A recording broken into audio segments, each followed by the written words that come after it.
Halo, apa kabar? Kita bertemu lagi di mata kuliah aplikasi perkantoran. Dan kalau pada materi sebelumnya kalian sudah belajar penggunaan-penggunaan dasar aplikasi Microsoft Excel. Dan pada kali ini kita akan mempelajari tentang penggunaan formula dan juga fungsi di dalam Microsoft Excel. Dengan menggunakan formula, kita bisa mengolah data kita yang membutuhkan perhitungan otomatis. Apalagi kalau ditambah dengan penggunaan fungsi akan lebih memudahkan kita dalam mengolah data kita. Formula artinya rumus.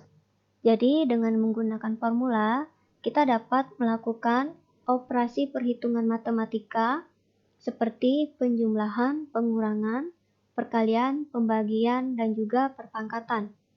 Jadi, kalian juga bisa menggunakan Microsoft Excel sebagai pengganti kalkulator. Cara kita menggunakan formula di dalam Microsoft Excel, pertama-tama kita bisa memasukkan angka langsung di dalam suatu tabel atau kita merujuk dari suatu tabel. Sebagai contoh, saya berikan contoh untuk masing-masing operator. Kalau kita mau melakukan perhitungan dengan formula, kita harus tambahkan sama dengan terlebih dulu di depannya. Jadi misalkan 1 ditambah 2, maka hasilnya akan langsung keluar 3. Kalau pengurangan 3 dikurang 2 sama dengan 1, perkalian 2 dikali 3, kemudian juga pembagian 4 dibagi 2 misalkan. Kalau perpangkatan misalnya 2 pangkat 2 sama dengan 4. Kemudian bagaimana caranya? Kalau merujuk pada suatu sel dari tabel, kita akan langsung coba dengan menggunakan contoh. Misalkan kita akan membuat suatu tabel rancangan anggaran dari suatu kegiatan.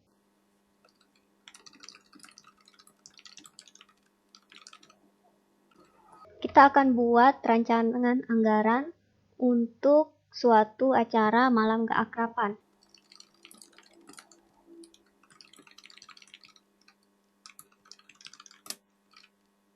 Kemudian, informasi yang kita ketahui yang pertama adalah waktu pelaksanaan 3 hari.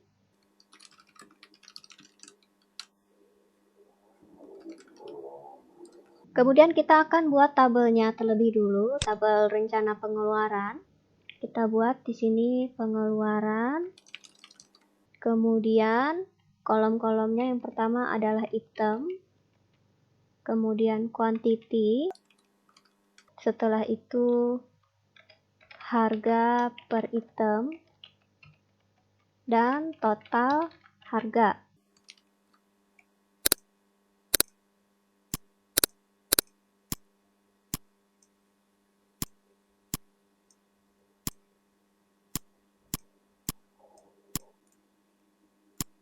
Di sini saya ubah supaya dia teks.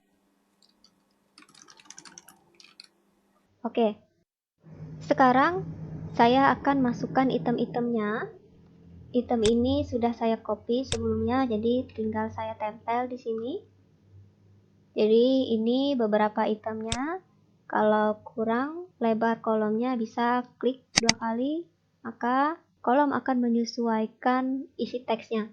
Kalau kita perhatikan di sini ada jumlah dari barangnya, ada 5 pack, ada air mineral 3 kardus, kemudian piring plastik 3 pack, plastik sampah, dan lain sebagainya. Kemudian kalau kalian perhatikan untuk penyewaan ini ada tanda bintang. Ini saya tandakan karena untuk penyewaan biasanya dihitung per hari dan kita akan hitung penyewaannya nanti menjadi 3 hari. Dan perhitungan ini nanti akan kita masukkan di dalam bagian kolom total harga. Selanjutnya, saya akan masukkan harga per item. Harga per item akan kita isi satu persatu. Untuk sendok, 1 packnya Rp3.200. Kemudian air mineral Rp30.800. setelah itu piring plastik 18.000, dan yang selanjutnya 13.000, gas kaleng 20.000 misalkan. Sewa kompor, di sini kita akan sewa harganya untuk satu item per hari ya. Jadi 35.000. Sewa matras yang besar 7.000. Kemudian yang kecil 3.500 per hari untuk satu barang. Setelah itu sewa genset mini 150.000. Selanjutnya sewa tenda peleton 500.000. Dan sewa tenda kecil 35.000 per item per hari. Oke, sekarang sudah. Untuk memudahkan pembacaan, kita atur dulu di sini menggunakan format accounting. Kalau di tempat kalian di sini tidak rupiah, maka kalian atur pada bagian accounting number format ya. Kalau tidak menemukan di bagian sini, maka more accounting. Kemudian kalian cari simbol rupiah di sini. Sekarang kita akan melakukan perhitungan. Karena kita akan menghitung total harga, maka kita akan mengalihkan harga per item dikali dengan jumlah barang yang akan kita beli ataupun kita sewa. Berarti kita menggunakan rumus sama dengan, kemudian klik pada sel yang akan kita hitung, yaitu sel B9, berarti kita langsung klik dikalikan dengan C9. Enter. Maka otomatis yang muncul adalah hasil perhitungan. Karena di bawahnya ini perhitungannya sama, jadi kita tinggal copy saja. Caranya klik kolom, kemudian letakkan kursor di ujung sel. Setelah itu tarik ke bawah. Maka otomatis formulanya juga akan tercopy. Kalau kita lihat, menyesuaikan dengan selnya. Selanjutnya kita akan menghitung untuk biaya sewa.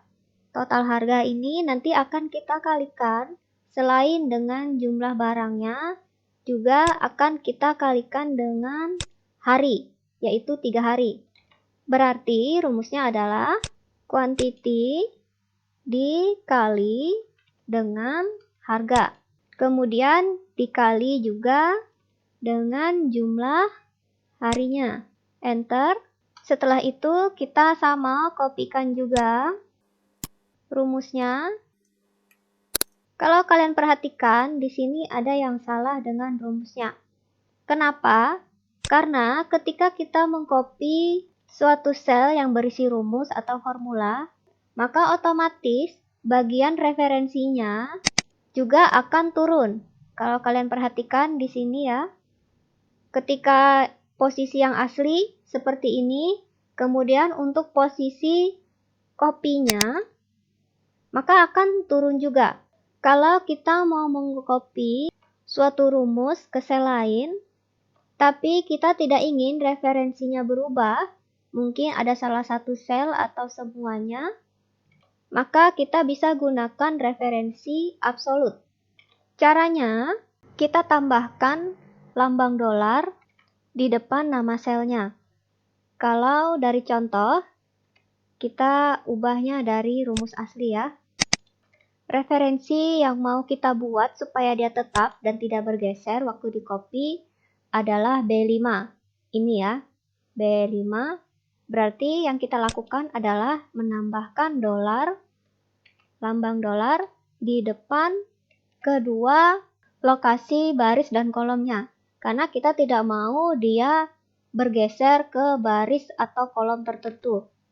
Kalau kita mau membuat tidak bergeser atau absolut hanya di kolom misalkan, berarti yang kita beri tanda dolar adalah cuma di depan kolomnya. Tapi karena ini dua-duanya, kita tambahkan di kode kolom dan barisnya. Selain kita menambahkan manual, kita bisa tekan F4 pada keyboard untuk melakukan absolut kolom dan baris secara otomatis. Seperti ini, kemudian enter. Setelah itu, kalau seperti ini kita tinggal copy rumusnya. Maka kalau kalian perhatikan, Sel yang diberi tanda absolut tidak bergerak mengikuti kopiannya, ya. Sekarang kita sudah menghitung total harga. Yang kita lakukan selanjutnya adalah menghitung total biaya. Sekarang kita akan coba melakukan perhitungan dengan menggunakan fungsi. Jadi untuk memudahkan kita mengelola data, kita bisa menggunakan fungsi. Fungsi ini artinya rumus yang sudah disediakan oleh Microsoft Excel. Untuk melihat fungsi-fungsi apa yang terdapat di dalam Microsoft Excel, kalian bisa lihat pada tab Home, kemudian pada bagian Auto Sum. Di sini ada beberapa fungsi-fungsi yang umum digunakan. Ada sum. Kalau sum artinya kita menambahkan jumlah dari beberapa sel. Kemudian kalau average berarti menghitung rata-rata. Kemudian count number untuk menghitung jumlah sel dengan data numerik yang ada di dalam bagian argumennya. Kemudian max untuk mencari nilai tertinggi dari suatu sel. Kemudian kalau min mencari nilai terendah. Kalian bisa pilih sum untuk menghitung total biaya karena kita akan menghitung total biaya dari keseluruhan harga beli dan juga sewa. Jadi kita bisa pilih pada bagian auto sum, kemudian pilih sum, atau bisa juga langsung kalian ketikkan secara manual. Jadi kalau kalian perhatikan pada fungsi di bagian sum ini disebut dengan nama fungsi. Kemudian D9 sampai D19. Kalau kita baca ini artinya dari D9 sampai D19 itu namanya argumen. Argumen ini tempat kita memberikan informasi bagian mana yang ingin kita hitung. Kalau dari contoh secara otomatis dia mendeteksi bahwa yang mau kita hitung totalnya adalah dari sel D9 sampai sel D19. Kalau sudah, kita tinggal enter, maka hasil perhitungannya langsung otomatis muncul. Jadi sekarang kita akan menghitung lagi. Kalau sekarang sudah kita hitung pengeluaran, sekarang kita akan hitung bagian pemasukan. Kita buat di kolom A22, kita tulis pemasukan untuk judulnya. Kemudian misalkan ada dua jenis pemasukan. Yang pertama adalah dana kampus. Yang kedua adalah sumbangan mahasiswa. Kemudian kita akan hitung di bawahnya kekurangan atau sisa dananya yang perlu dicari. Misalkan ya, maka kita tulis di sini kekurangan atau sisa dana. Sudah? Dana kampus, misalkan pemasukan yang diberikan dari dana kampus adalah 2.500.000. Setelah itu, sumbangan mahasiswa, misalkan ada perkiraan 120 orang mahasiswa yang mengikuti, dan juga masing-masing mahasiswa yang mengikuti harus menyumbang 25.000. Berarti kita buat rumus di sini 120 orang mahasiswa dikali 25.000. Sekarang kita atur lebih dulu. Untuk menghitung kekurangan dana, yang perlu kita lakukan adalah mengurangi total biaya dengan dana yang menjadi pemasukan, yaitu dari dana kampus dan sumbangan mahasiswa. Sekarang kita akan buat rumusnya. Kita akan totalkan pemasukan terlebih dulu, nanti kita kurangi dengan total biaya. Di dalam fungsi ataupun formula kita bisa melakukan operasi campuran, maksud saya operasi perhitungan yang lebih rumit, yang menggunakan tanda dalam kurung. Jadi misalkan sama dengan kita tuliskan sum dalam kurung C23 sampai C24 dikurangi D20. Maka kekurangan dananya adalah 377.400. Kalau kalian perhatikan, di sini tandanya minus ya.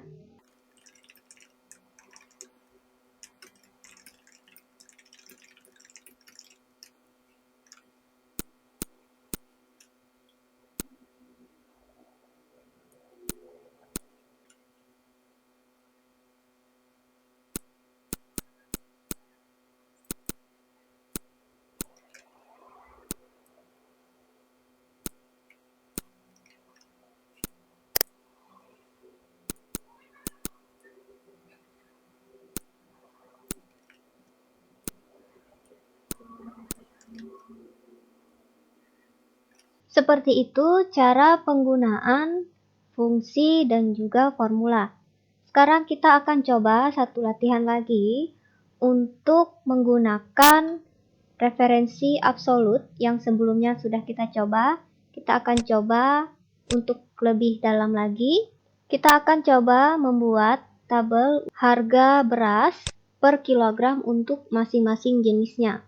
Kita akan buat kolom berat dengan satuan kilogram, kemudian jenis berasnya yang pertama Ramos, selanjutnya Rojo Lele, selanjutnya Bendera, misalkan, kemudian harganya untuk 1 kilo itu 12.000, 13.000 untuk Rojo Lele misalkan, dan 14.000 untuk Bendera. Kita ubah pemformatannya sama menggunakan currency.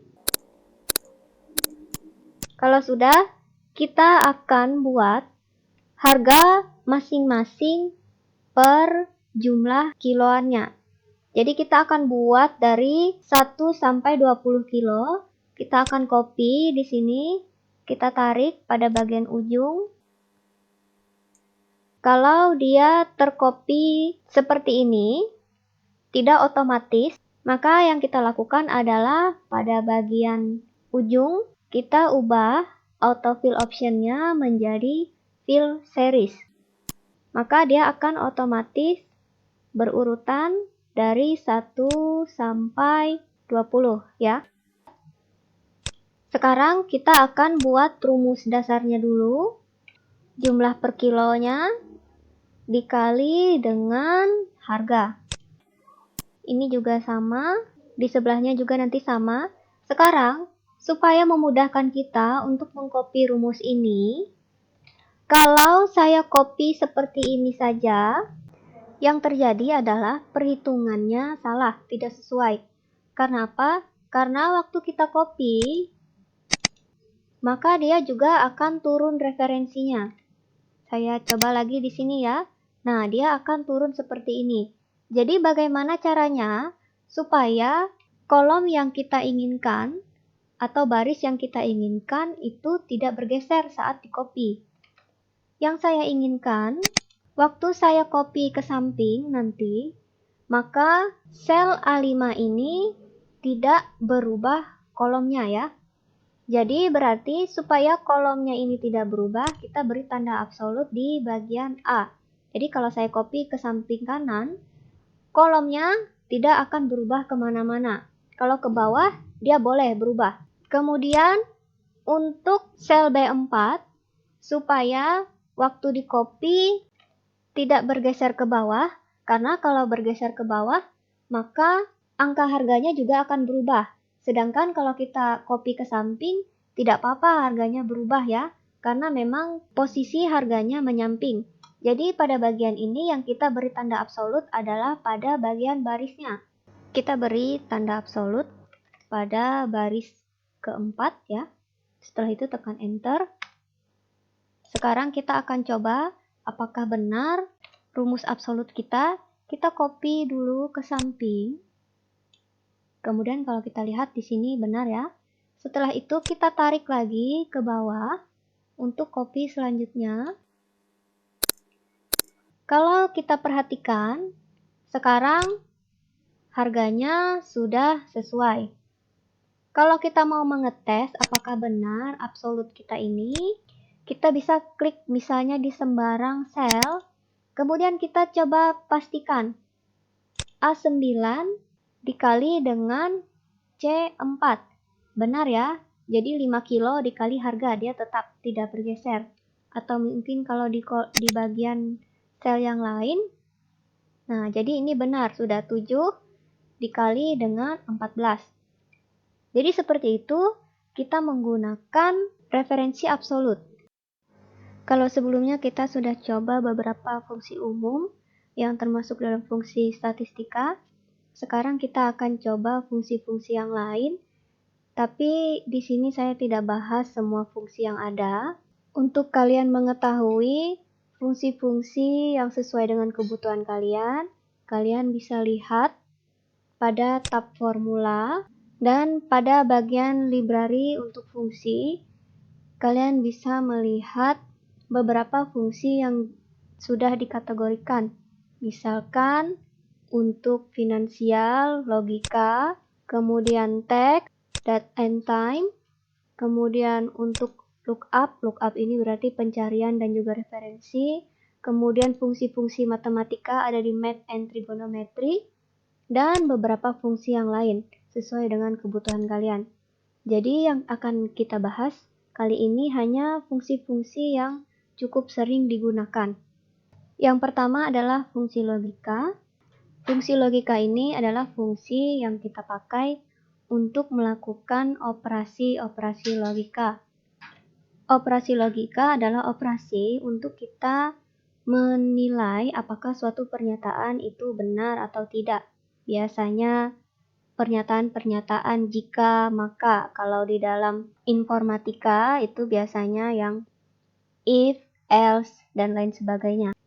Untuk operasi logika, biasanya kita menggunakan operator relasi atau operator perbandingan yang bisa kalian lihat pada layar. Kalau di dalam Excel, lambang-lambang yang digunakan untuk operator perbandingan untuk sama dengan lebih kecil dari lebih besar, lebih kecil sama dengan lebih besar atau sama dengan dan juga tidak sama dengan. Operator perbandingan bisa kita terapkan pada data angka ataupun teks. Biasanya kalau angka misalkan kita membandingkan apakah data lebih besar atau lebih kecil.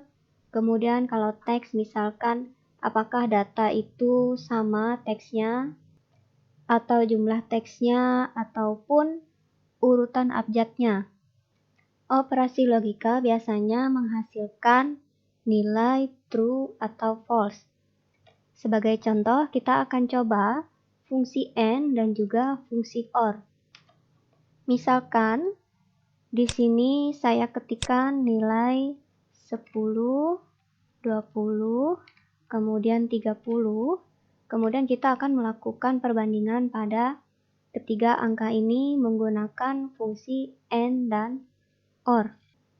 Kemudian cara menggunakannya, kita bisa pilih pada bagian function library, kita cari yang logical. Misalkan saya pilih yang N, ini untuk N. Kalau kita pilih di sini, maka kita akan dibantu untuk mengisi pernyataannya atau mengisi argumennya. Misalkan saya isi di sini untuk logika 1, saya pilih tabelnya.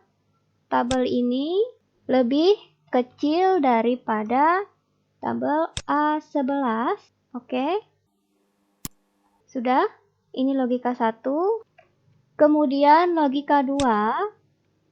Saya bisa isi juga ya kalau saya tidak mau pilih. Misalkan A11 lebih kecil daripada A12. Kalau kita mau pilih tergantung mana yang kita rasa lebih cepat. Setelah itu oke. Di sini hasilnya akan true. Kita coba perhatikan pada bagian rumusnya ini. Kenapa dia menghasilkan true? Karena dia membandingkan apakah logika yang satu dan juga logika yang benar itu hasilnya benar. Kalau kedua-duanya benar, kalau kita ingat operasi logika ya, kalau kedua-dua nilainya benar, berarti akan bernilai true. Jadi, kalau kita jabarkan rumusnya ini, apakah A10 itu benar lebih kecil daripada A11? Ini A10 memang benar lebih kecil daripada A11. Maka ini nilainya adalah true. Kemudian logika yang kedua, A11 lebih kecil dari A12. A11 lebih kecil dari A12. Nilainya juga benar. Berarti kalau benar dan benar dalam operasi logika, maka nilainya adalah benar atau true. Sekarang kita coba kalau operator OR. Jadi, sekarang saya akan praktikkan cara kedua, tidak menggunakan pilihan pada bagian sini, karena misalkan kalau kalian sudah ingat atau sudah hafal rumus fungsinya, maka kita tuliskan di sini OR. Nah, untuk membantu kita dalam penulisan argumen, kalian bisa melihat keterangan atau bantuan pada bagian bawahnya. Sekarang kita akan coba untuk mengisi argumennya sesuai dengan bantuan dari Microsoft Excel or dalam kurung ya biasanya, maka dia akan kasih keterangan di sini logika satunya apa? Logika satu misalkan saya pilih 30 lebih besar daripada 20. Kemudian dan maksud saya untuk logika kedua, kalau di keterangan dipisahkan dengan tanda titik koma. 10 lebih besar daripada 20 ya. Kalau sudah kita lihat di sini ikuti berarti harus ditutup dengan tanda kurung. Kemudian enter, maka nilainya true. Kenapa nilainya true? Karena kalau OR, kalau salah satu pernyataan logikanya bernilai benar, walaupun ada yang salah, tapi maka hasil yang dikeluarkan adalah benar atau true. Sekarang kita akan coba satu fungsi lagi, yaitu fungsi NOT. Kalau fungsi NOT ini berarti negasi ya.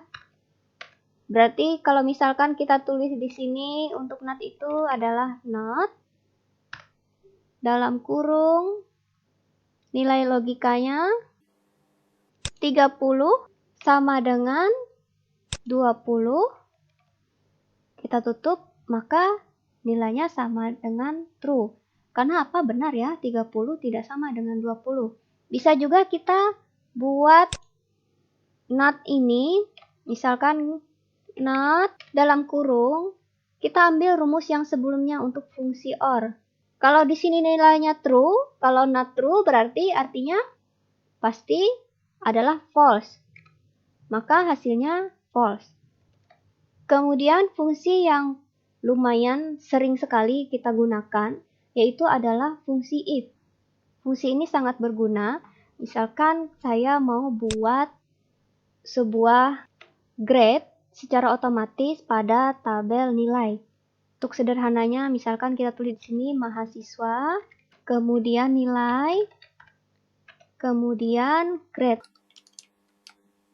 Misalkan di sini kita tulis mahasiswa 1, 2, 3, dan seterusnya. Kita bisa copy seperti ini ya. Maka dia otomatis fill series. Setelah itu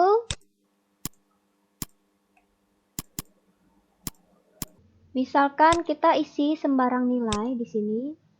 Ada 70, 67, 85, kemudian 40, 60, 88, 75. Oke? Nah, kemudian kita pakai fungsi if untuk menentukan grade-nya. Grade-nya adalah A, B, C, dan D. Untuk memudahkan, saya tulis di sini ya. Untuk grade-nya, untuk grade A, B, C, D, E. Sampai E misalkan ya. Di sini saya tulis keterangan. Misalkan untuk nilai A, B, C, D, dan E. Nilai A misalkan adalah 100 sampai 80. Kemudian untuk nilai B adalah 79 sampai 70. Kemudian turun lagi ke C karena batasnya adalah 70, maka dari C adalah 69 sampai 60. Selanjutnya untuk D adalah 59 sampai 0. Kemudian untuk E keterangannya adalah tidak mengikuti ujian. Sekarang kita akan buat logikanya menggunakan fungsi if. Jadi saya akan coba fungsi if dalam kurung, kita lihat pada keterangan di bawah itu adalah logical test. Logical test ini berarti kondisinya adalah yang pertama dari nilai A 100 sampai 80. Berarti saya akan coba buat jika sel B2 di sini kalau kalian lihat tertulis add nilai karena tadi waktu saya membuat tabelnya menggunakan tabel otomatis. Lanjut, kondisinya jika tabel atau sel B2 nilainya lebih besar sama dengan 80. Kemudian kalau kita lihat di situ kita berikan titik koma. Kemudian value if true, artinya nilainya jika benar, kita tulis di sini, tuliskan teks A. Ya. Kemudian titik koma masuk ke bagian value if false. Jadi artinya jika tidak atau else, di sini kita turun ke kondisi yang selanjutnya. If yang selanjutnya untuk nilai B, berarti kita buat lagi if dalam kurung tabel ini lagi, kemudian lebih besar sama dengan 70. Di sini kenapa saya buat langsung turun ke 70? Karena tadi anggaplah di sini langsung otomatis batas minimalnya adalah 80, berarti 79 ke atas langsung ke bagian yang if selanjutnya dengan batas 70. Kalau kita membuat if yang seperti ini untuk nilai, harusnya kita tuliskan menurun dari nilai yang terbesar ke yang terkecil. Kemudian titik koma, maka nilainya adalah jika benar B, jika salah. Kemudian ini saya copy saja untuk memudahkan ya. Saya copy dari bagian ini. Lanjut ke if yang selanjutnya adalah batasnya 60 dengan nilai C. Kemudian nilai D untuk batas 59.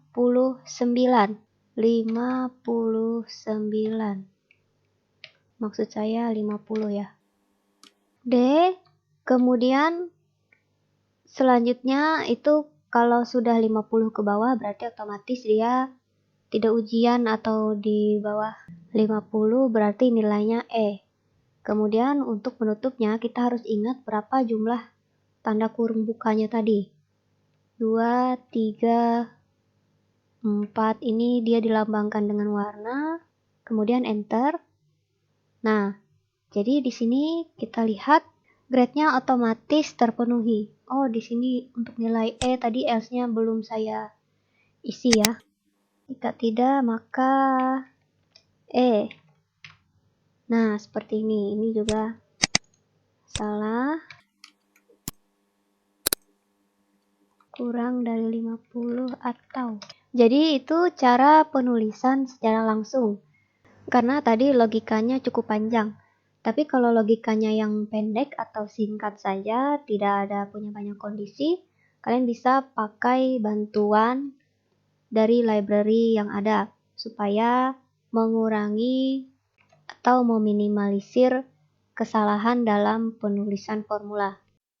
Selanjutnya kita menggunakan fungsi pembacaan tabel, yaitu fungsi VLOOKUP dan HLOOKUP. Ini yang sering dipakai ya. Kalau kita lihat di sini pada bagian lookup and reference, ada HLOOKUP dan juga VLOOKUP, ini yang sering dipakai. Jadi kita akan coba praktikkan untuk fungsi VLOOKUP terlebih dulu.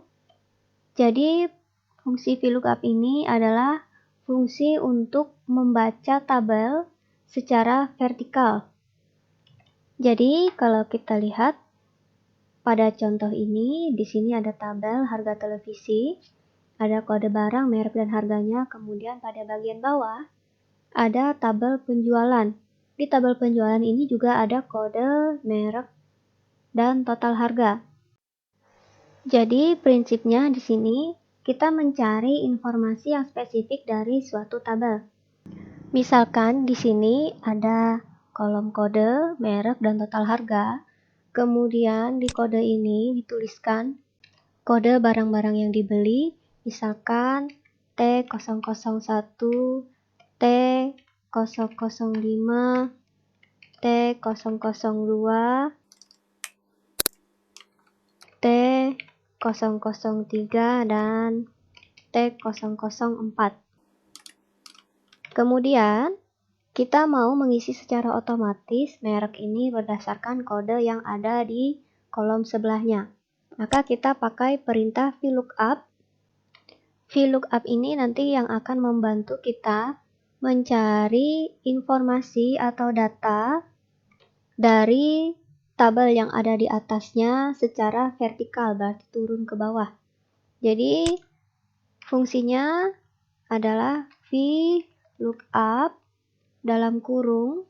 Pada keterangan di bawah kita lihat adalah lookup value, artinya nilai yang menjadi referensi untuk pencarian kita. Di sini saya pilih T001. Kemudian selanjutnya adalah table array, maka kita membuat rentang tabelnya untuk tempat pencariannya. Di sini saya langsung klik and drag informasi tabelnya, jadi ada di seluruh tabel ini. Kemudian selanjutnya adalah kolom index number. Kolom index number ini yang menentukan data mana yang mau kita masukkan di dalam selnya berdasarkan indeks kolom. Jadi indeksnya dari 1, 2, dan seterusnya. Indeks 1 ini indeks 1, kemudian indeks 2, indeks 3. Berarti karena kita mau memasukkan merek, maka kita ketik indeks yang kedua. Kemudian yang terakhir, ini boleh diisi, boleh tidak. Rank lookup ini untuk memberitahu kalau misalkan datanya nanti tidak ditemukan. Kalau kita pilih true, nanti dia akan memasukkan data yang teksnya mirip ya. Tapi kalau false, dia harus data yang persis sama, jadi case sensitive. Di sini saya masukkan false. Sudah, kemudian enter. Maka muncul T1 adalah Philip, sama ya.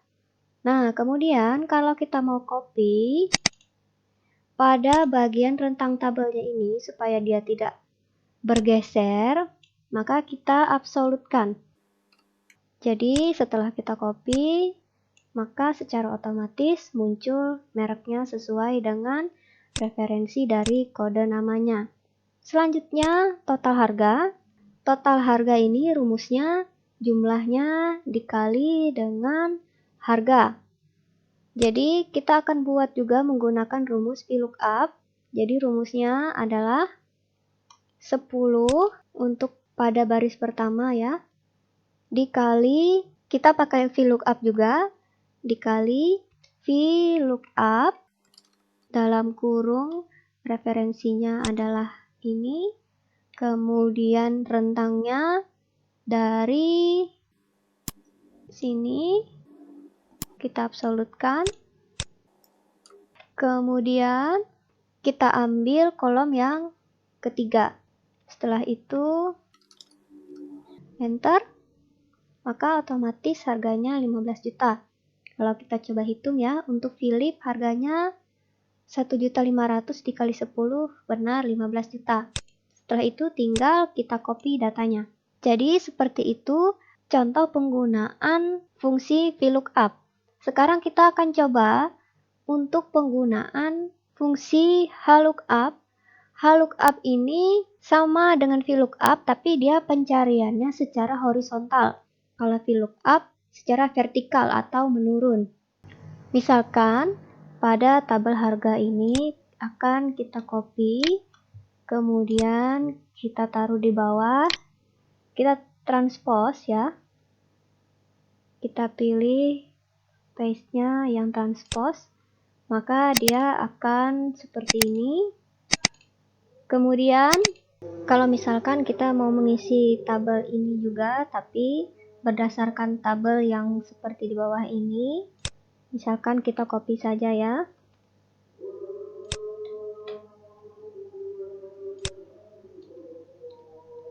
Cara kita melengkapinya adalah dengan menggunakan fungsi HLOOKUP.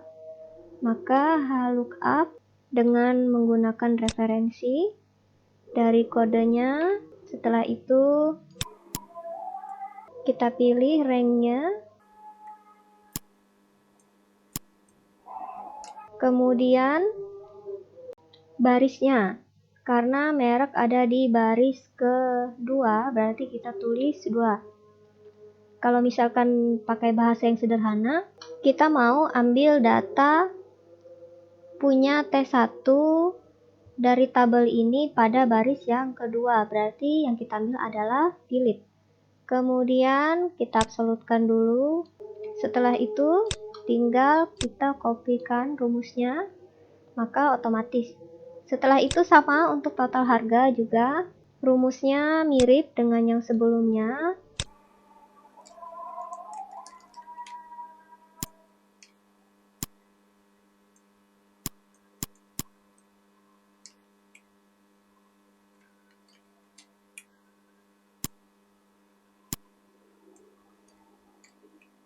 Setelah itu kita copy.